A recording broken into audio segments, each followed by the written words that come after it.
Good morning to all of you. Welcome again in your chemistry class. Let's continue chapter number 13 hydrocarbon. और previous जो video था उसमें हमने discuss किया structure of benzene या benzene के बारे में। बेंजीन जो है उसका स्ट्रक्चर किस तरीके का होता है, उसका स्ट्रक्चर को हम कैसे डिटरमाइन करते हैं, डीलोकेलाइजेशन क्या होता है और हक्कल्स रूल क्या है और एरोमेटिक कंपाउंड किसको कहेंगे। In this lecture we going to discuss about preparation method of benzene and physical properties of benzene। Benzene को बनाएंगे किस तरीके से और बेंजीन की फिजिकल प्रॉपर्टीज क्या होती है, ये दोनों के दोनों इस लेक्चर में डिस्कस करेंगे। चलिए, सबसे पहला बेंजीन का प्रिपरेशन मेथड ऑफ बेंजीन। ये दोनों रिएक्शन हम जो है ये प्रीवियस क्लास में पढ़ चुके हैं या प्रीवियस लेक्चर्स में हम डिस्कस कर चुके हैं। प्रिपरेशन ऑफ बेंजीन या methods of preparation of benzene. Benzene is commercially isolated from coal tar. Commercially हम बेंजीन को किससे आइसोलेट करते हैं? कोल टार से आइसोलेट करते हैं। कोल टार जो होता है ये पेट्रोलियम जो होता है, जो कि माइनिंग के थ्रू अर्थ से जो निकाला जाता है फॉसिल फ्यूल पेट्रोलियम, उसका जब हम डिस्टिलेशन कराते हैं, डिस्ट्रक्टिव डिस्टिलेशन जब हम उसका फ्रैक्शनल डिस्टिलेशन जब हम उसका कराते हैं, तो उससे जो कोल्टार बनता है उस कोल्टार से हम किसको आइसोलेट करते हैं? बेंजीन को आइसोलेट करते हैं।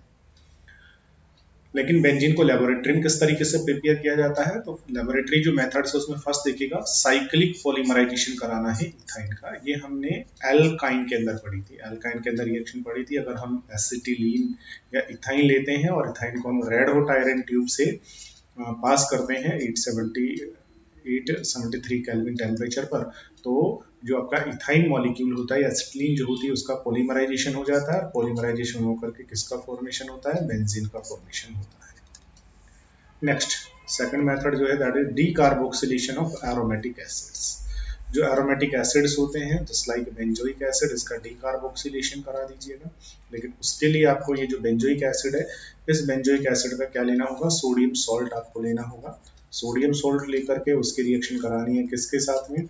With soda lime. Soda lime NaOH और CO डाल के हिट करेंगे। Na2CO3 कहाँ चला जाएगा? बाहर। H आकर के क्या बन जाएगा? बेंजीन। इसके अलावा फिनोल से भी बेंजीन बना सकते हैं। फिनोल अगर आपने लिया, उसकी रिएक्शन किसके साथ करा दीजिएगा? जिंक पाउडर से। तो जिंक फिनोल की O को लेकर के क्या बना देता है? बेंजीन बना देता है। ये तीनों ही रिएक्शन जो पास हुई, फर्स्ट रिएक्शन तो ये तो 11th क्लास में पूछी जाती है, बट ये दोनों जो रिएक्शंस है ये आपको 12th क्लास में CBSE एग्जाम में भी पूछी जाती है। तो सेकंड मेथड जो है वो है decarboxylation of aromatic acid. Sodium salt लेना है किसका? बेंजोइक एसिड का, हीट करना है सोडा लाइम के साथ में, NaHCO के साथ में, तो Na2CO3 बाहर और H यहाँ के बेंजीन का फॉर्मेशन हो जाएगा। दो आपके हो गए हैं मेथड। तीसरा भी यहाँ पर है रिडक्शन ऑफ फिनोल। फिनोल का रिडक्शन करा दीजिएगा, that is reduction of phenol. Phenol आपको लेना है, रिड्यूस कराना है किसके द्वारा? To benzene by passing its vapour over heating zinc dust. Zinc dust लेकर के उसके ऊपर पास कर दीजिए, तो जिंक यहाँ से O को लेकर के ZNO बना लेता है और बेंजीन जो है वो बन जाती है। किस तरीके से ये इसके प्रिपरेशन मेथड्स है, तीनों ही इंपॉर्टेंट रिएक्शंस हैं। अब आ जाता है बेंजीन जो है उसकी फिजिकल प्रॉपर्टीज। बेंजीन की फिजिकल प्रॉपर्टी किस तरीके की होती है, या फिर हम ऐसा कह सकते हैं एरोमेटिक हाइड्रोकार्बन्स की फिजिकल प्रॉपर्टी, क्योंकि बेंजीन खुद एक पेरेंटल एरोमेटिक हाइड्रोकार्बन है। तो जैसी प्रॉपर्टी बेंजीन की होगी वैसी ही एरोमेटिक हाइड्रोकार्बन्स की। एरोमेटिक हाइड्रोकार्बन्स जो होते हैं नॉन पोलर होते हैं, that's right, and are usually colourless liquid होते हैं, या फिर ये सॉलिड भी होते हैं, बट इनके अंदर प्लीजेंट स्मेल आती है विद अ कैरेक्टरिस्टिक स्मेल या एरोमा। ठीक है ना, प्लीजेंट स्मेल वाले कलरलेस लिक्विड या फिर सॉलिड होते हैं, नॉन पोलर होते हैं। नॉन पोलर है इसका मतलब सीधा सा वाटर में ये जो है ये सॉल्युबल नहीं होते। जैसे फॉर एग्जांपल नैफ्थलीन का हमने स्ट्रक्चर पढ़ा था,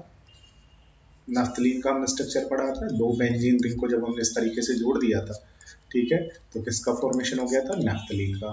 naphthalene balls which are used in toilet and for preservation of clothes because of unique smell, that's right, of the compound and the moth repellent property। कैसी property होती है इसकी? Moth को, ये जो इंसेक्ट वगैरह होते हैं मोथ, उनको रिपेल करता है, जिस कारण से हम इसको क्लोथ और टॉयलेट वगैरह में भी प्रिजर्वेटिव की तरह यूज करते हैं।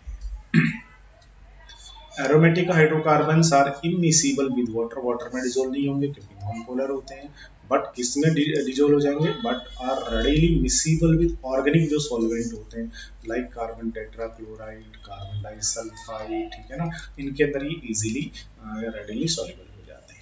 अब इनको जब हम जलाते हैं, दे बर्न विद सूटी फ्लेम, क्योंकि देखिएगा एरोमेटिक हाइड्रोकार्बन में ये बेंजीन ही मान लीजिए, इसकी जब बर्निंग आप कराओगे तो बर्निंग कराने पर देखिएगा हाइड्रोजन यहाँ पर बहुत कम है, तो हाइड्रोजन तो बहुत जल्दी क्या बना देंगे, वाटर बना देंगे रिएक्ट करके, और कार्बन यहाँ बहुत ज्यादा है कंपैरेटिव टू हाइड्रोजन, तो उससे क्या होगा, कार्बन जो है ना, उन सारे कार्बन का कंबशन नहीं हो पाता है और बहुत सारे कार्बन अनकम्बस्ट रह जाते हैं, और वो जो अनकम्बस्ट कार्बन यहाँ पर रह जाते हैं उसी से क्या बनती है, यहाँ पर शूटी फ्लेम, धुआं यहाँ पर बनता है, शूटी फ्लेम के साथ जलता है, ठीक है ना। कैरोसिन अगर आप ऑयल को कभी जलाओ तो वो सूटी फ्लेम के साथ जलेगा। सूटी फ्लेम में होता क्या है, अ फ्लेम विथ अनबर्न्ड, उसके अंदर जो कार्बन है उसकी बर्निंग अच्छे से नहीं हुई है या फिर पार्शियली बर्न्ड कार्बन पार्टिकल्स उसमें होते हैं, such a flame has yellow colour and is polluting, और उसका कलर भी देखिएगा कैसा होता है, येलो होता है, ठीक है, और धुआं इस तरीके का कार्बन पार्टिकल्स का, अनबर्न्ड कार्बन जो होता है या पार्शियली बर्न्ड कार्बन उसमें प्रेजेंट होता है,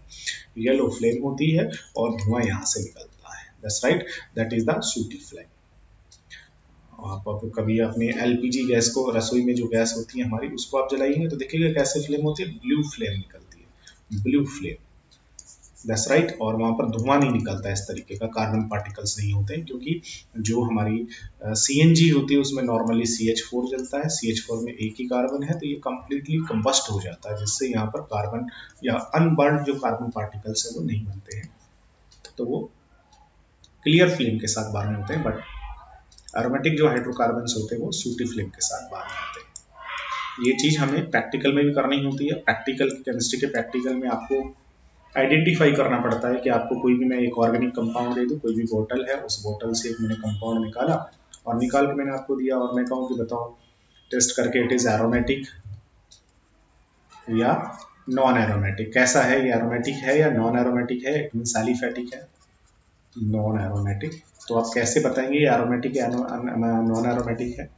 तो आप क्या करेंगे, इस कंपाउंड को लेंगे, लेने के बाद इसको किसी भी ग्लास रोड के ऊपर लगा लेंगे, और ग्लास रोड पर लगाने के बाद इसको क्या करना है, फ्लेम के अंदर ले जाएंगे, जलाएंगे इसको, ठीक है, और फ्लेम में जलाने के बाद जो फ्लेम यहाँ से बनेगी, बर्निंग फ्लेम जो बनेगी, उस फ्लेम को देखना है कि वो सूटी है या नॉन सूटी है, अगर ये सूटी फ्लेम के साथ अगर बर्न होता है, इट मीन्स इसमें अनबर्न्ड कार्बन पार्टिकल या पार्शियली बर्न्ड कार्बन पार्टिकल है, then this organic compound should be aromatic, ठीक है, और विदाउट सूटी फ्लेम के साथ बर्न हो रहा है, it means this organic compound should B non aromatic और एलिफेटिक,